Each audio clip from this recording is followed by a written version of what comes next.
Mga kapatid, paano ba ninyo binabasa ang inyong Biblia? Naintindihan nyo ba ito tuwing kayo'y bumabasa? So may 5 punto po dito mga kapatid, mga kaibigan na nais ko pong ibahagi sa inyo. Una po ay pray. Tayo'y manalangin at humingi tayo ng kaalaman sa Diyos. Kasi isa po yan sa pinakamahalaga mga kapatid na kailangan mong manalangin bago mo buklatin ang iyong Biblia at bago mo ito basahin.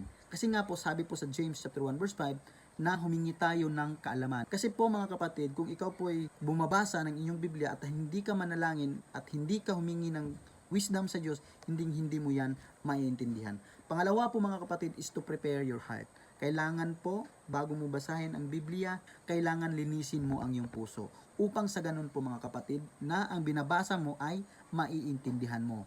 At kumuha ka rin ng ballpen at notebook po mga kapatid upang sa ganun ay maisulat mo yung mga bagay na kailangan mong isulat. Pangatlo dito mga kapatid is read it with purpose.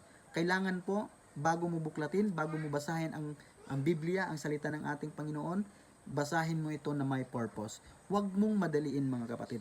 Dapat dahan-dahanin mo upang sa ganun ay maiintindihan mo kung ano yung binabasa mo. Pang-apat po is read it regularly. Kasi nga po sabi sa book of Joshua chapter 1 verse 8 na meditate it day and night. So kailangan po basahin mo to regularly po mga kapatid, araw-araw.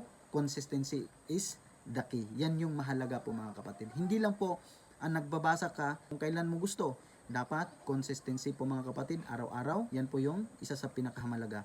Panglima po mga kapatid is meditate and apply it. Kailangan mong pagbulay-bulayan kung ano yung nasusulat sa Biblia or ano yung binabasa mo. At kung maintindihan mo ito mga kapatid, kailangan mo ring i-apply sa iyong buhay.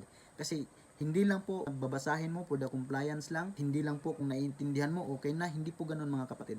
Kailangan po natin i-apply sa ating buhay kung ano po yung nakasulat dito sa Biblia na kung ano po yung naiintindihan po natin. Kasi nga po mga kapatid, sabi nga po sa Book of Psalms chapter 119 verse 105, sinabi niya, Thy word is lamp unto my feet and light unto my path. God bless po.